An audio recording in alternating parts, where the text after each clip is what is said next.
Iglesia Ebenecer, Comunidad de Sana Doctrina, en Torreón, Coahuila, México, edificados sobre el fundamento de los apóstoles y profetas, siendo la principal piedra del ángulo Jesucristo mismo. Efesios 2:20. Por esa razón proclamamos la sana doctrina apostólica, profética y cristológica, a cargo de su servidor, el pastor Juan Navarro Rodríguez. Dios le bendiga.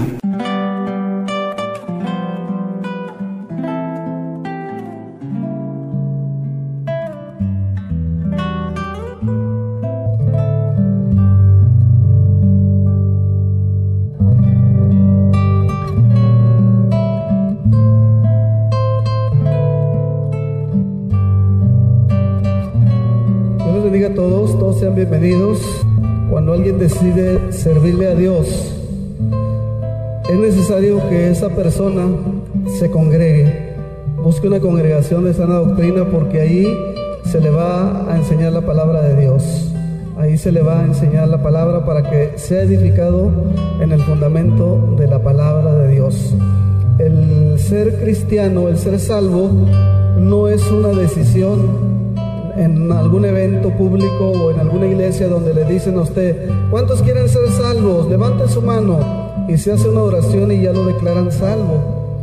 No, ese es un error que tiene algunos 50 años aproximadamente de que se empezó a hacer, pero anteriormente nunca en la historia de la iglesia fue así. Siempre que se predicó el evangelio, los hombres de antes, aún en la Reforma, siempre predicaban el evangelio, y la gente de ese tiempo conocía la doctrina de la redención, de la justificación, de la salvación. Y siempre se le decía a la gente: busca dentro de ti. Si tú eres salvo, si Dios te redime, tú vas a verte cambiado, tu vida va a ser cambiada, tú vas a tener evidencias como aquello que tú amabas, aquel pecado en el que tú te regocijabas, ahora lo vas a rechazar, ahora lo vas a dejar, lo vas a abandonar. Vas a buscar al pueblo de Dios, vas a buscar a orar al Señor, vas a leer las Escrituras. Esas son evidencias de una obra de regeneración. Esas son las evidencias de una obra de regeneración. Pero se necesita caminar, es apenas el inicio de una vida cristiana. Y nuestra vida cristiana, todos somos un proyecto en las manos de Dios. No somos un proyecto terminado ya. Estamos en esta vida, como las Escrituras nos lo dicen, de paso, y necesitamos entrar en el modelo divino que es la iglesia, para ser perfeccionados, para avanzar en el crecimiento de nuestra vida cristiana. La iglesia no es algo que se le ocurrió a ningún hombre, es algo que Cristo fue el que puso el fundamento de la iglesia. Esto está dentro de la palabra, de los deseos de Dios. La congregación, la iglesia, que es el cuerpo de Cristo. Y es aquí donde tenemos comunión, donde juntos adoramos a Dios y donde juntos crecemos. Por eso es muy importante que nunca dejemos de congregarnos, de tener comunión unos con otros, de orar unos por otros, y también de recibir la enseñanza de la palabra de Dios, que es la que nos va a guiar hacia la eternidad. De otra manera, los cristianos que se quedan en sus casas, que dicen: no, yo aquí en mi casa, yo aquí oro, yo aquí leo la Biblia, es que no está dentro del patrón bíblico eso, no está dentro de lo que la Biblia enseña. Romanos 3, y el tema que vamos a considerar en este día, hermanos, es la doctrina de la justificación.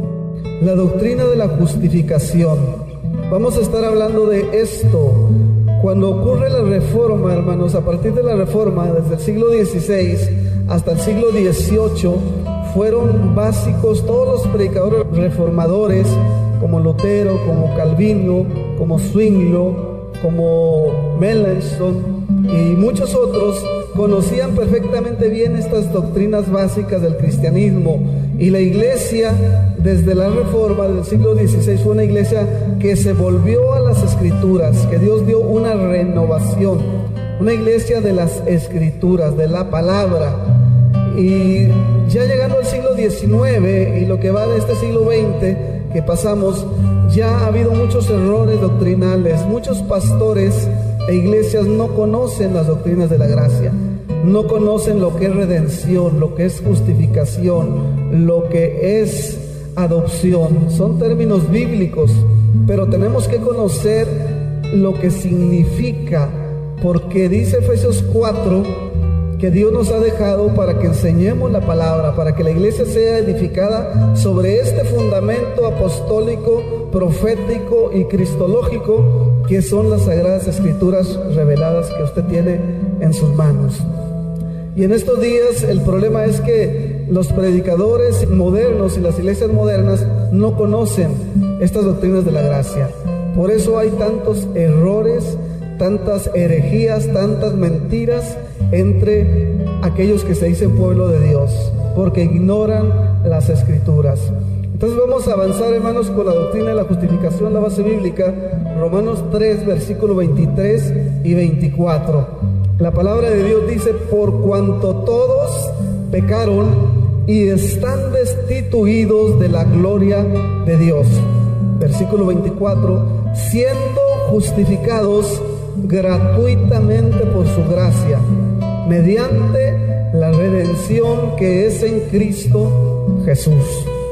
Le damos gracias, Padre, en esta hora, y le pedimos que su Espíritu Santo venga a abrirnos el entendimiento, que su palabra nos alimente, nos sustente, y que seamos corregidos de malos conceptos que tengamos, y que seamos fundamentados en su palabra. Todo esto se lo pedimos en el nombre de Cristo, nuestro Redentor. Amén. Si conocemos las doctrinas básicas de la fe cristiana, no seremos engañados, no seremos llevados al error. Estas doctrinas básicas, como la que les compartía la semana pasada, de la redención, ahora la justificación, están siendo atacadas tanto por los agnósticos, los ateos y gente perversa y corrupta que no profesa el cristianismo, gente de fuera, pero también está siendo atacada por teólogos liberales, por cristianos disfrazados como ministros de reconocida capacidad, algunos de ellos prolíficos escritores, y por pastores. Eso es lo que está sucediendo hoy, y muy pocos lo están discerniendo. Quiero mencionarles quién es Nicholas Thomas Wright. Él es un teólogo, escritor y pastor de la Iglesia Anglicana de Inglaterra. Su obra más impactante y controversial es un libro que él ha escrito y se llama El verdadero pensamiento de Pablo. Sabemos que Pablo escribió 13 epístolas del Nuevo Testamento. Más de la mitad del Nuevo Testamento fue escrito, Dios usó al apóstol Pablo. Pues este teólogo, pastor, que es inglés y pertenece a la Iglesia Anglicana, ha escrito más de 50 libros. Pero este libro, El Nuevo Pensamiento de Pablo, en este libro, este teólogo ataca esta doctrina básica del cristianismo, la justificación. Él pretende darle otra interpretación, otro sentido. Interpreta de manera diferente los textos claves de la justificación, que fueron y siguen siendo el fundamento desde la Reforma. Este teólogo, Thomas Wright, escribe que para enseñar lo que Pablo estaba diciendo en esos versículos que hablan de justificación, que Pablo no estaba hablando de eso, sino que Pablo estaba hablando de cómo alguien puede ser parte del pueblo de Dios y estar dentro de su pacto. Que los pasajes bíblicos que son soteriológicos, la soteriología es la doctrina de la salvación, y este hombre, como es un teólogo, usa ese lenguaje teológico, que esos versículos no son soteriológicos, sino eclesiológicos, o sea que tienen que ver con la doctrina de la iglesia. La soteriología es la doctrina de la salvación, mientras que eclesiología es la que nos enseña quién es la iglesia a la luz de las Escrituras. Según este teólogo pastor, enseña que ser justo no significa ser salvo, sino ser Dios. Y también este hombre dice que la tradición protestante, recuerde que ese título se le entero y a sus seguidores porque protestó en contra de la iglesia romana, en contra de las herejías y los abusos que estaban cometiendo el Papa y sus correligionarios. Y dice este teólogo que desde la Reforma ha habido muchos errores acerca de la enseñanza de Pablo y que ha generado otros tantos errores en la doctrina de la justificación. Y él dice que esta es una doctrina esencialmente ecuménica. La doctrina de la justificación, lo cito, estoy leyendo lo que él escribe, no es simplemente una doctrina sobre la que católicos y protestantes deberían llegar a estar de acuerdo como resultado de una ardua labor ecuménica. Es en sí una doctrina ecuménica, la doctrina que reprende la manera cerrada en la que se agrupan nuestras iglesias y que declara que todo aquel que cree en Jesús pertenece a la misma familia. Ecumenismo viene de la palabra griega oikumene, que significa la tierra habitada. En este caso se usa para designar a todos, dice que podemos todos juntos adorar a Dios, dado que no existen diferencias doctrinales entre evangélicos y católicos. Este teólogo definitivamente es un teólogo liberal, promotor de heterodoxia.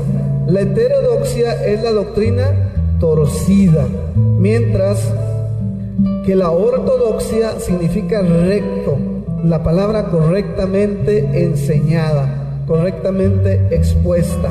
Este hombre está promoviendo falsas doctrinas, y aunque la mayoría de iglesias y ministros consideran que este hombre es un gran teólogo, un gran escritor, un gran maestro y un gran pastor, él también dice que la doctrina de la justificación no es un obstáculo para celebrar el memorial de la Cena del Señor entre católicos romanos y protestantes, que debemos dejar los aspectos sentimentales, lo que en el fondo significa la celebración común de la Eucaristía, el memorial de la Cena del Señor. Y este hombre dice que es la manifestación de la unidad visible de la iglesia, por lo que es lo mismo que se afirma que la división entre católicos romanos y protestantes ya no es válida. Esto es, entre otras cosas, lo que está enseñando este hombre. Y este hombre, por ser anglicano, le está pegando con su teología a las iglesias históricas. Las iglesias históricas no vienen de Pentecostés, del avivamiento, sino que estas vienen de la historia, precisamente desde el siglo XVI, XVII y XVIII. Por ejemplo, los presbiterianos, los metodistas, los anglicanos, los luteranos, los de Wesley, los de Calvino, todos esos son las iglesias históricas. Y esas iglesias se han caracterizado históricamente por ser de sana doctrina, por enseñar la palabra. Pero por este tipo de maestros como Thomas Wright están entrando mentiras como esta. Está dando una interpretación herética a lo que es justificación. Precisamente ese fue el punto de la Reforma, porque no se puede ser hijo de Dios si no hay una regeneración. Si no hay una regeneración, no puede haber justificación. No se trata solamente de lo que les dije al inicio, de que levante su mano quien quiere ser salvo y con una oración se declara salvo a esa persona.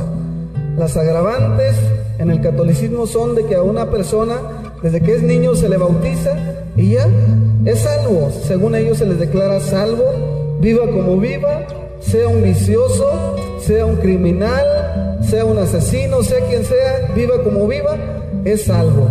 Eso es lo que se ha enseñado en el catolicismo. Aunque han surgido nuevos grupos, como los carismáticos, que están imitando todos estos nuevos movimientos que están viniendo, como los carismáticos, tanto dentro del catolicismo como dentro del evangelismo, dentro de las iglesias evangélicas, históricas o protestantes. Ha venido un movimiento carismático muy fuerte desde el siglo XIX, a través de los 3 avivamientos grandes que ha habido, y ha traído infinidad de mentiras, de herejías, que están destruyendo congregaciones y ministerios.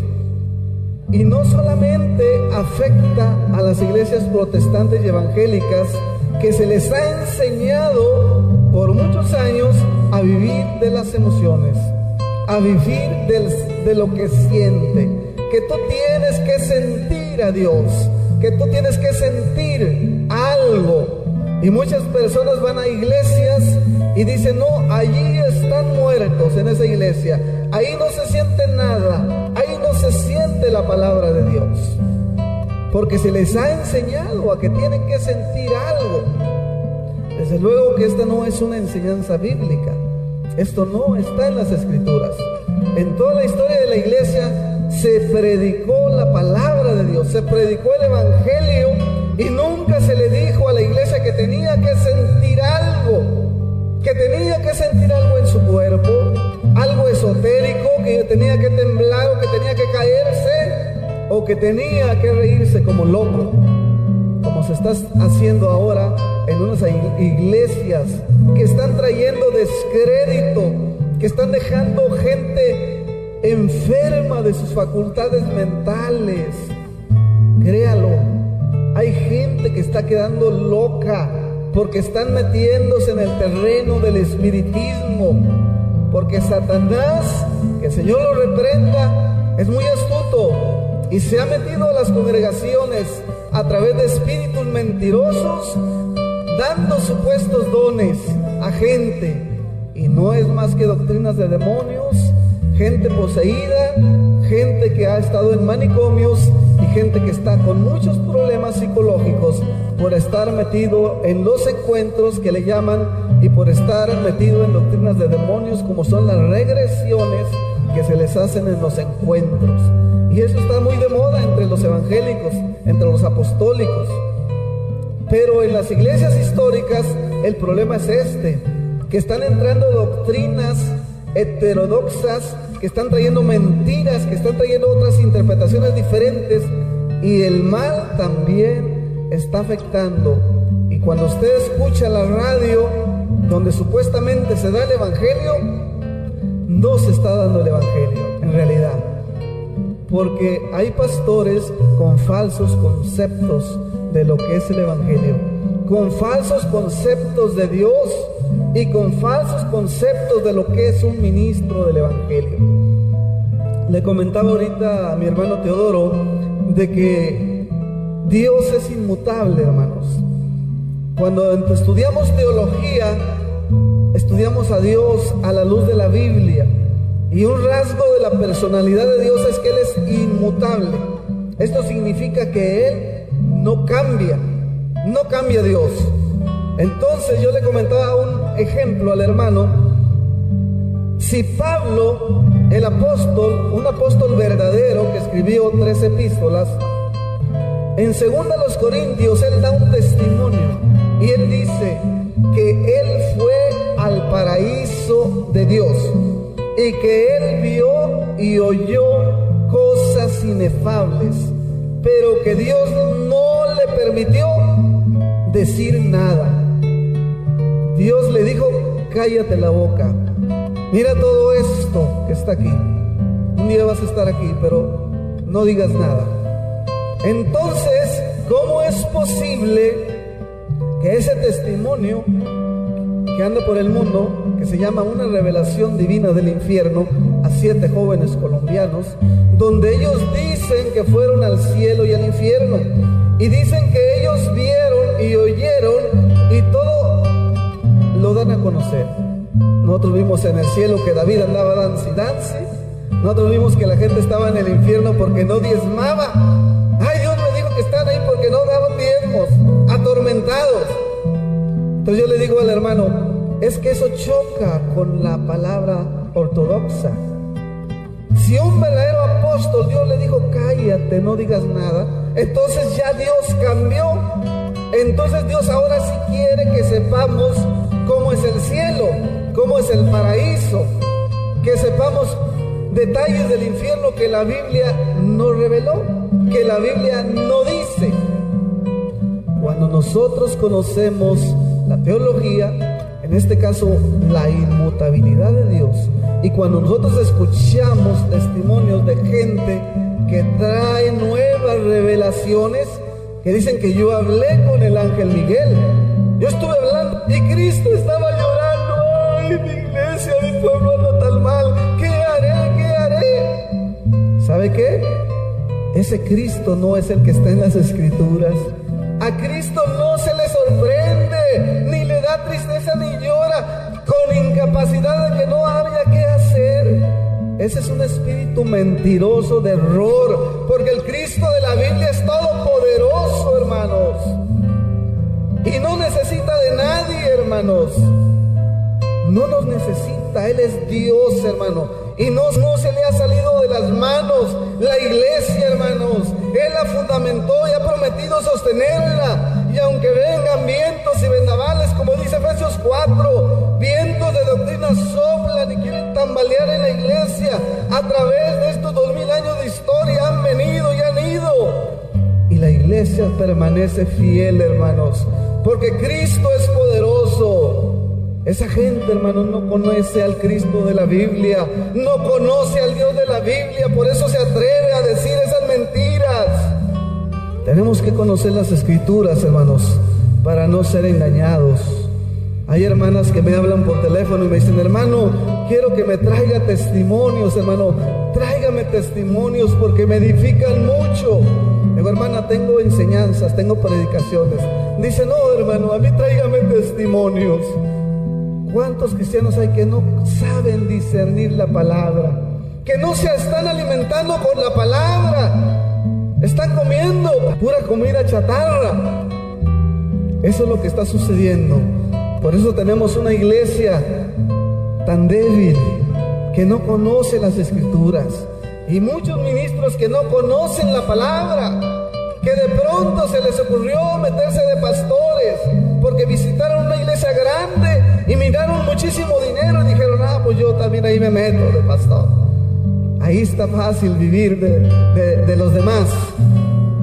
Muchos se han metido así, gente que no ha sido llamada por Dios, gente que no ama a las ovejas, gente que no respeta a las personas y que les enseña mentiras, les enseña lo que la gente quiere oír. Voy a orar por ti para que Dios te dé un carro, voy a orar por ti para que te ganes más dinero, para que tus negocios prosperen. Y se apela a la codicia de la gente, pero no se les enseña el verdadero evangelio, de que Dios quiere hacer una obra de regeneración en tu vida, de que Dios quiere salvarte, Dios no quiere que te vayas al infierno. Pero para eso tienes que abandonar el pecado, no solamente un día, toda tu vida.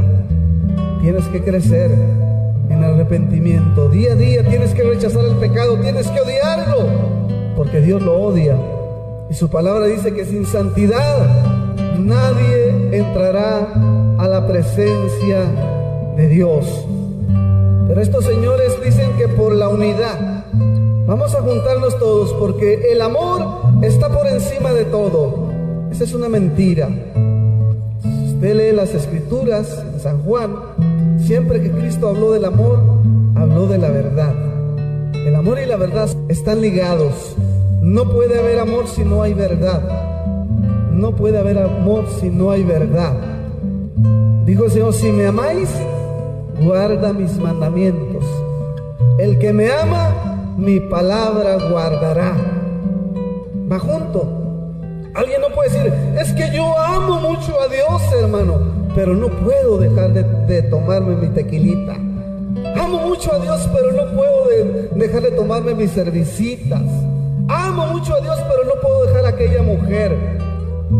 Entonces estás viviendo en una mentira, porque no estás guardando la palabra, cuando la palabra te dice que tienes que abandonar el pecado, porque arrepentirse significa volverse a Dios, darle la espalda al pecado. Eso es lo que significa arrepentimiento.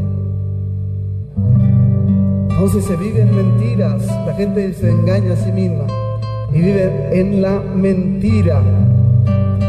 Quiero definir algunas de las palabras de la base bíblica, hermanos.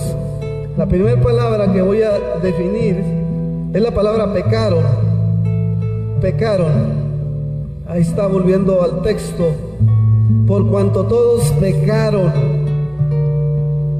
Esa es una palabra, quiero decirles que el Nuevo Testamento está escrito en el original griego.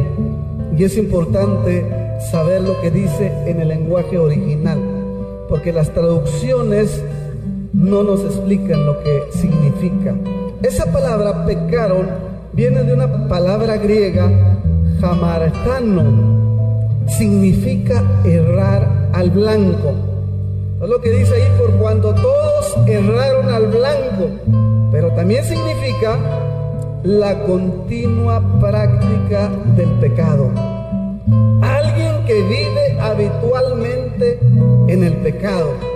Esto es lo que significa esa palabra. Entonces, ¿cómo leeríamos este versículo? Por cuanto todos viven habitualmente en el pecado, están destituidos de la gloria de Dios. Ayer que estábamos aquí en la calle, yo les decía, y toda su vida la vive en el pecado, en la borrachera, en el adulterio, odiando, porque no tiene a Cristo, porque no ha sido regenerado, porque no ha nacido de nuevo. Entonces, lo que significa aquí que el hombre es destituido de la gloria de Dios, que no está en el reino de Dios, porque vive habitualmente en el pecado.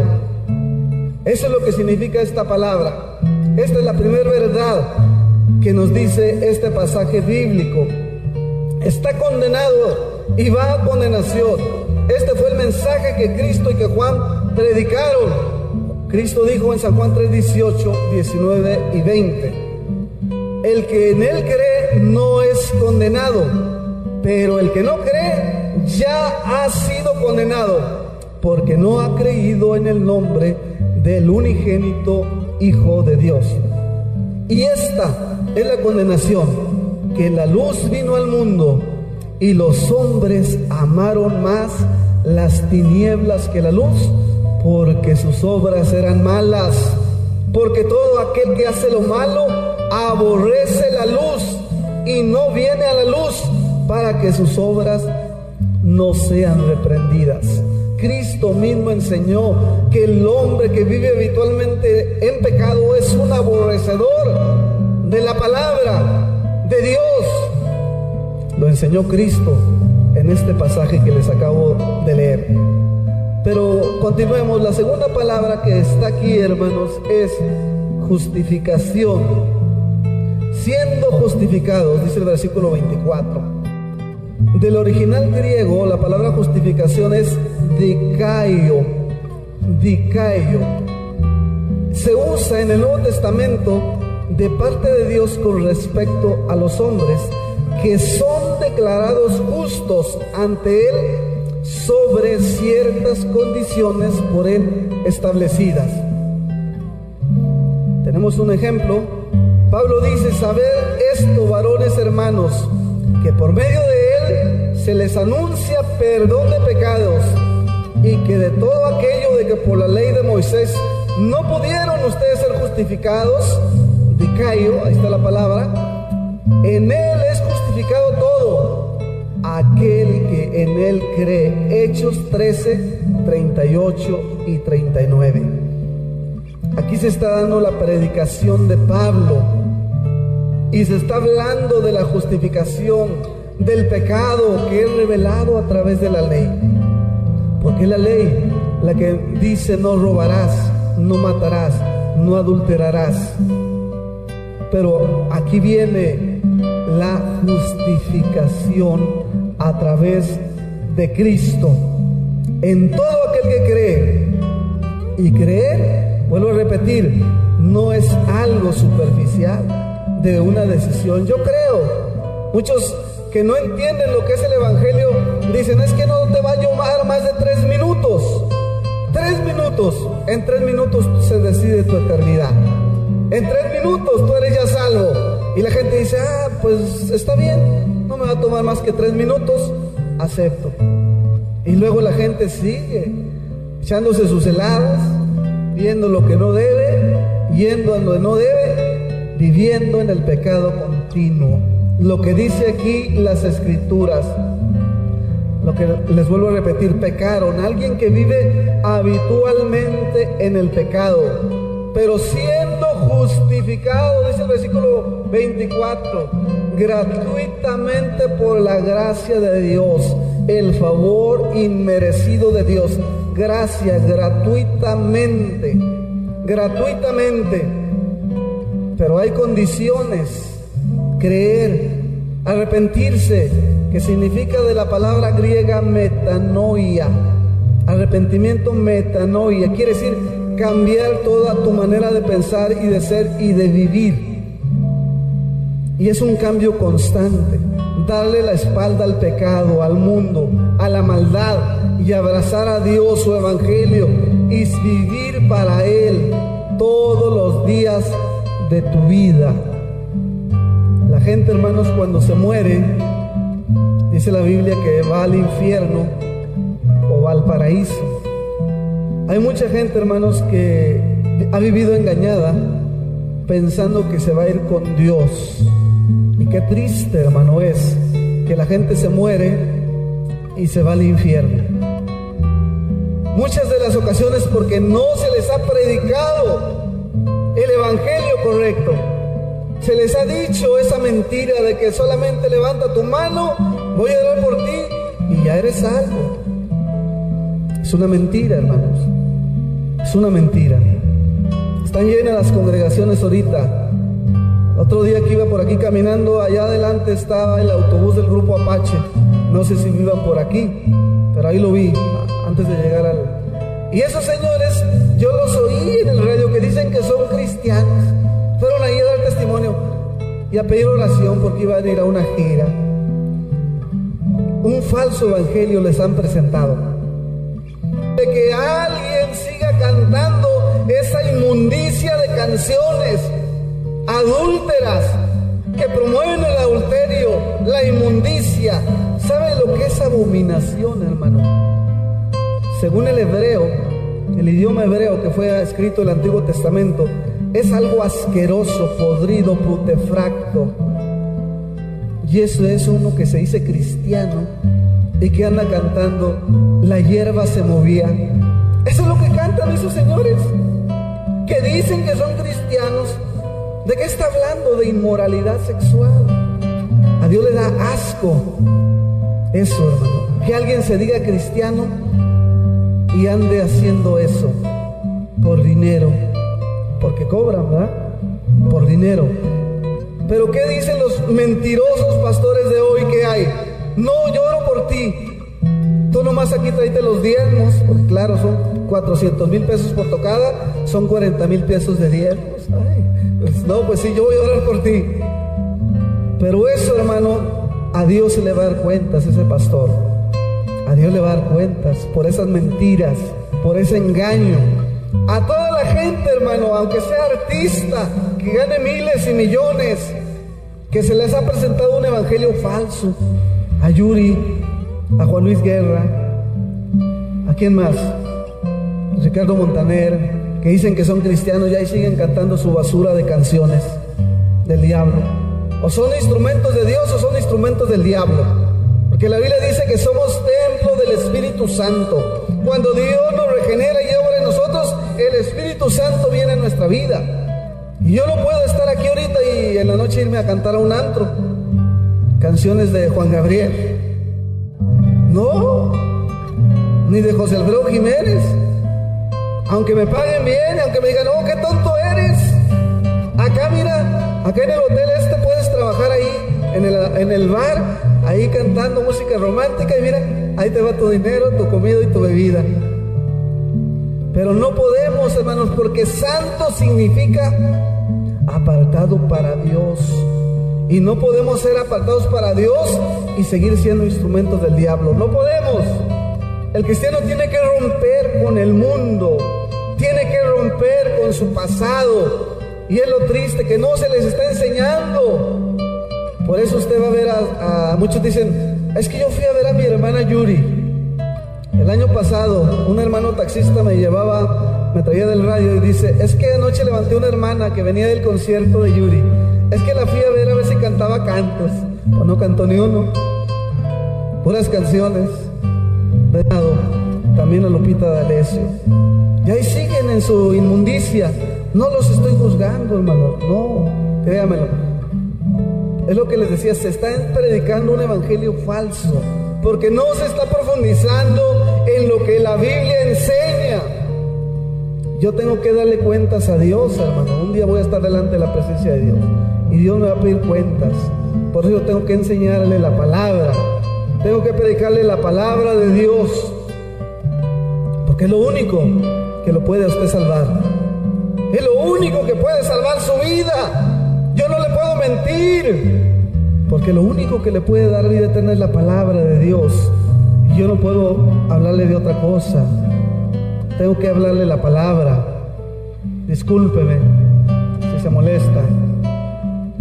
La palabra de Dios, hermanos, dice: la justificación, hermanos, es una declaración del perdón por parte de Dios a todo pecador que le da la espalda al pecado y confía en Cristo, pone su fe en Él. Esto se le acredita como justicia, según Gálatas 3, del 6 al 8. Por medio de Cristo, dijo Pablo, quien me amó y se dio por mí, según Gálatas 2:20. Al que no conoció pecado por nosotros, se hizo pecado para que nosotros fuésemos hechos justicia de Dios en él, segunda de Corintios 5:21. Entonces las condiciones preestablecidas para ser justificados son estas. Dios nos declara justos. No significa que somos perfectos, no. La justificación es un acto divino, donde Dios nos declara justos y tenemos ya relación con Él. Y Dios va moldeando nuestro carácter. Una vez dijo un hermano, es que nosotros los cristianos somos como un diamante en bruto, como una piedra. ¿Ah? Entonces cuando se encuentran una piedra de donde van a sacar un diamante, tienen que pulirlo, pasarlo por muchos procesos para que salga ese diamante valioso. Mientras tanto, esa piedra tiene muchos picos muy rústicos. Y así es nuestra vida, con muchos picos por ahí. Por eso a veces tenemos mal genio, mal carácter. Pero estamos en el proceso de Dios. Dios ha prometido sostenernos. Dios declara justo al hombre por su gracia solamente. Estoy diciendo lo que es justificación. No porque el hombre sea justo por sus obras o por su conducta, no. Dios lo declara por su gracia solamente. Número 3, vamos a ver lo que gracia significa, hermanos. Siendo justificados gratuitamente por su gracia. La palabra ahí es charis, la palabra griega significa, gracia significa favor o gracia divina, la gracia redentora de Dios. El uso de Dios que Él se propone para redimir al hombre.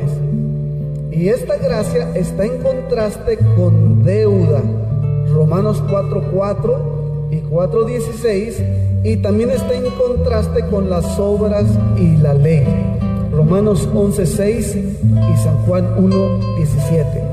La gracia, hermanos, no tiene que ver con las obras. Mucha gente dice, no, pues es que yo a la gente pobre yo le doy. Yo doy mucho dinero a la caridad o doy mucho dinero a las iglesias o a los sacerdotes. Esas se llaman obras. Y la gracia no es por obras. Otra gente dice, no, pues es que yo nunca le he hecho mal a nadie. Como aquel joven rico que Cristo le dice, guarda los mandamientos, porque él le dijo, bueno, ¿qué haré para heredar la vida eterna?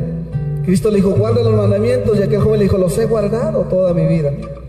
Y Cristo le dijo, bueno, para que seas perfecto, ve, vende todo lo que tienes, dáselo a los pobres y sígueme. Y aquel joven se fue porque era muy rico, no siguió a Cristo. No es, hermanos, tampoco por tratar de ser muy bueno o muy recto o muy moral. La gracia es gracia, un don, un regalo inmerecido de Dios. ¿Por qué se fijó Dios en usted o por qué se fijó en mí? No sabemos. Esto es algo que no sabemos. Porque habiendo tanta gente tan capaz, con tantos dones, con tanta educación, allá están en el pecado, en la inmundicia. Allá están, hermano.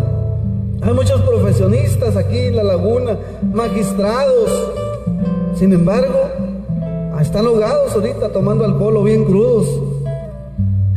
Pero ¿por qué se fijó Dios en nosotros? Por su gracia, por su gracia. Estamos bajo la gracia especial de Dios. Ya no estamos bajo la ira de Dios.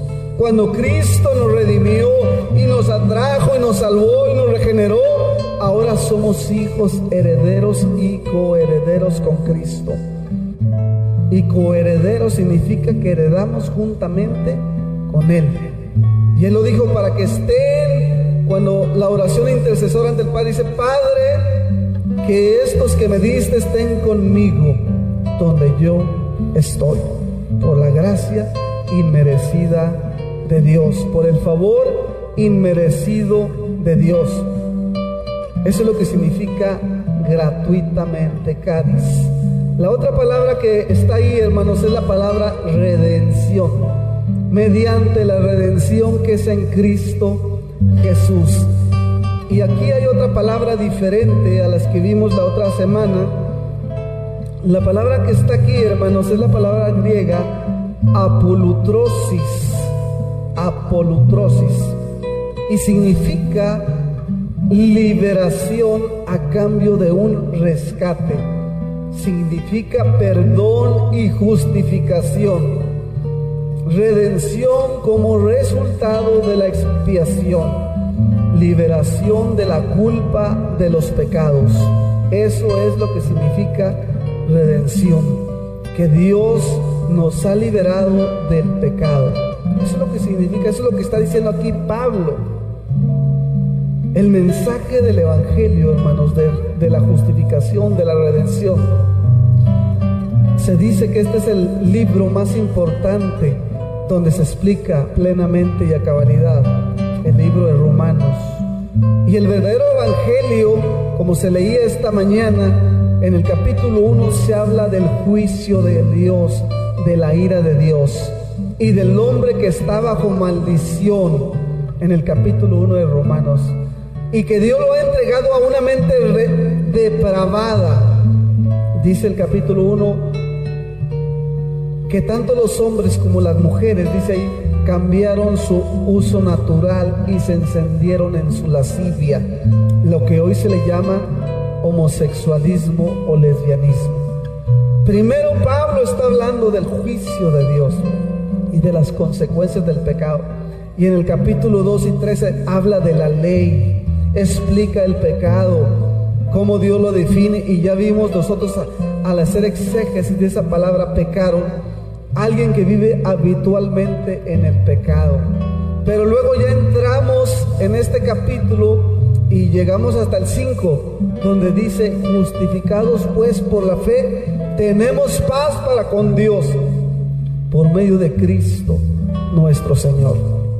Ese es el mensaje completo del Evangelio, no aquella mentira de que se la pasan ahí brincando y saltando y promocionando, se compran los discos y ahí están los libros y den dinero, y al último levanten su mano, 100, 200, 300, 500 recibieron a Cristo.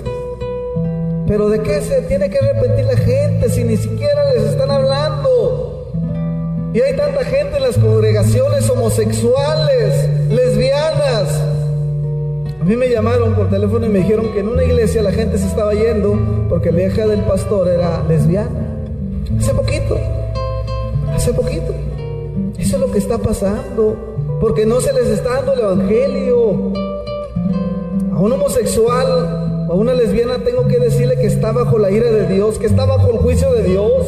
No es un espíritu ahí que se le metió, o que nació así porque las genes se juntaron ahí unas malas cromosomas y hubo una alteración genética. Esa es una mentira muy grande. Romanos capítulo 1 dice que es un juicio de Dios, y que Dios lo entrega al hombre y a la mujer a una mente reprobada, porque no reconocen a Dios, no reconocen al Creador, son aborrecedores de Dios, y trae consecuencias por la eternidad, el juicio en el infierno, pero en vida también hay consecuencias. Como que está de moda ahora, casi en cada programa quieren meter a un homosexual, en cada programa de televisión, en cada película, ahí sale un homosexual o una lesbiana.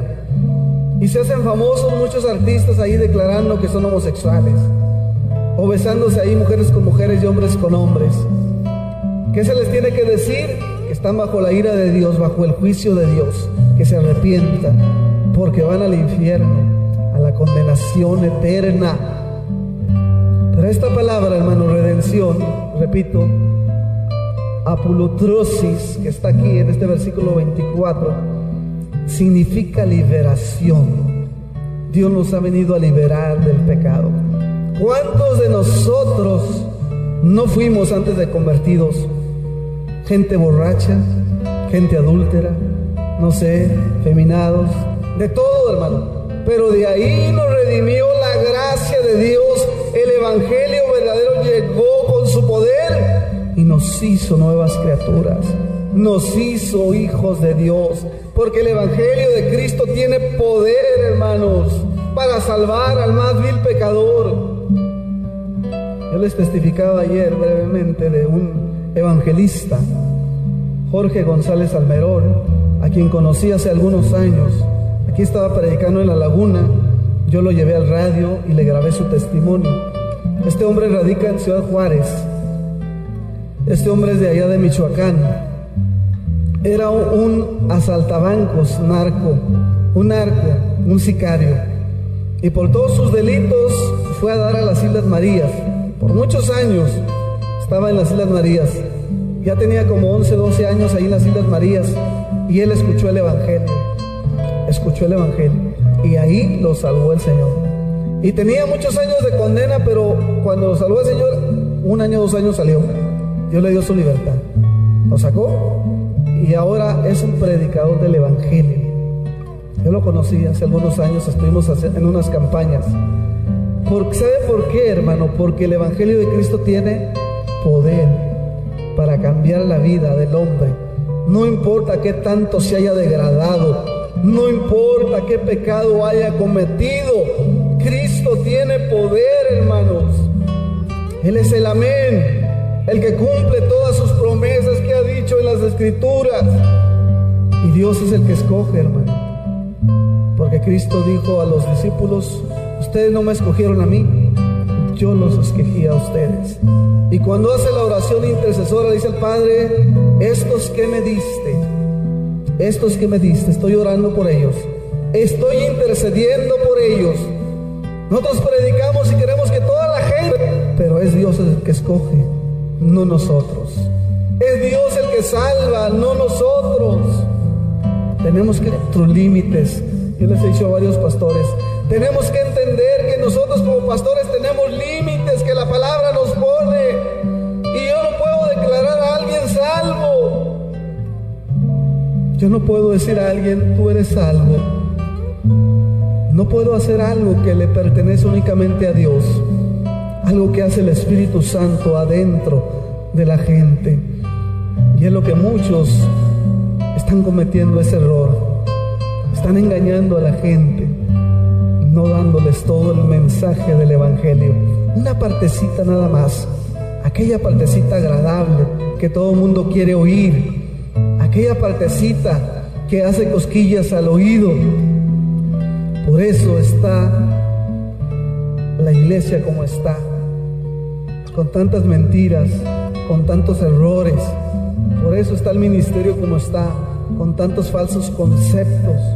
o tanto pecado. Quiero terminar, hermanos, dando algunos versículos más. 1 Corintios 1:30 dice: mas por Él están ustedes en Cristo, el que nos ha sido hecho por Dios sabiduría, justificación, santificación y redención. Tenemos que conocer lo que implica esto, hermano. Romanos 4:25, el cual fue entregado por nuestras transgresiones y resucitado para nuestra justificación. Efesios 2:8, porque por gracia sois salvos por medio de la fe, y esto no es de ustedes, pues es un don de Dios. Dios, hermano, nos ha redimido, nos ha comprado con la sangre de Cristo su Hijo, nos ha justificado. La justificación, hermanos, es el perdón de nuestros pecados. Hermanos, no puede dejar de pecar. Hay mucha gente que dice: yo cuando quiera dejo este vicio. Es una mentira. El hombre que está esclavo bajo el yugo del pecado no puede dejar de pecar. Por eso Cristo dijo: si el Hijo los libertare, seréis verdaderamente libres. El único que tiene el poder es Cristo. Alguien de esas cadenas de pecado, de la muerte, es el Espíritu Santo el que viene, hermanos, a la vida de aquellos que Dios ha redimido. Como les decía hace rato, venimos a ser parte de la familia de Dios, del cuerpo de Cristo. Romanos 8, del 1 al 2, 9, 11, Corintios, Efesios 4. Quiero dar las conclusiones, hermanos. Que nada ni nadie nos desvíe de Dios y de su palabra. Debemos edificarnos sobre la palabra de Dios. Tenemos que aprender, hermanos, leer las Escrituras, investigar en la palabra, y también tenemos que participar de la enseñanza. No va a ser usted desviado, no va a tener usted conceptos falsos y erróneos de lo que es el Evangelio, de lo que es la iglesia, de lo que es un ministro. Tiene que participar de la enseñanza bíblica, escudriñar las Escrituras, para que tenga usted un crecimiento espiritual. Como pastor, hermano, rechazo toda nueva interpretación de los teólogos y pastores liberales, de pastores herejes que no se conforman con la sana doctrina. La Biblia dice que no podemos servir a dos señores. Eso lo dijo Cristo. A los pastores, predicadores e iglesias que han abandonado la sana doctrina, que ahora promueven enseñanzas de hombres corruptos de entendimiento, que les gusta ver la cantidad, las mega iglesias, las grandes multitudes, las grandes campañas que mal llamadas evangelísticas, donde no se predica el evangelio, nunca se expone el evangelio verdadero. Se entregan mensajes ecuménicos donde todo mundo cabe, aún con su idolatría, con sus herejías, con su vida inmoral y reprobada delante de Dios. Estos falsos ministros e iglesias que están reprobados por Dios, que viven en sus delitos y pecados, promoviendo sus mentiras y herejías abominables ante Dios. Dios tenga misericordia de ellos. Dios tenga misericordia de su iglesia, a la que Cristo redimió con su sangre. No nos dejemos mover por los vientos de doctrinas que están soplando con fuerza, sino debemos de arraigarnos y cimentarnos cada día en la palabra de Dios. Termino con las palabras de Judas, capítulo único, donde dice: luchemos ardientemente por la fe que nos ha sido conferida. Dios les bendiga, hermanos. Yo le invito a que continúe edificando su vida en Cristo.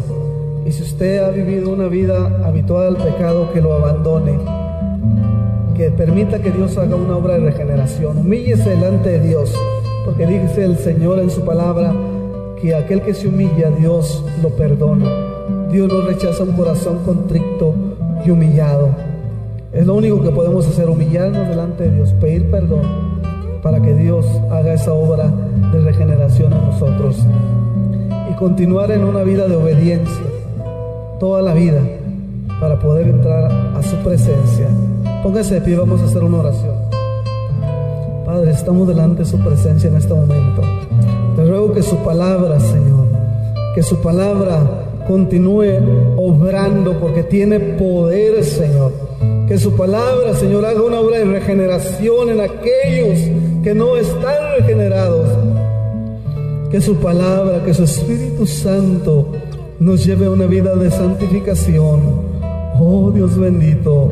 Pero también que su palabra sea, Padre, como lo expresaba el salmista, más dulce que la miel.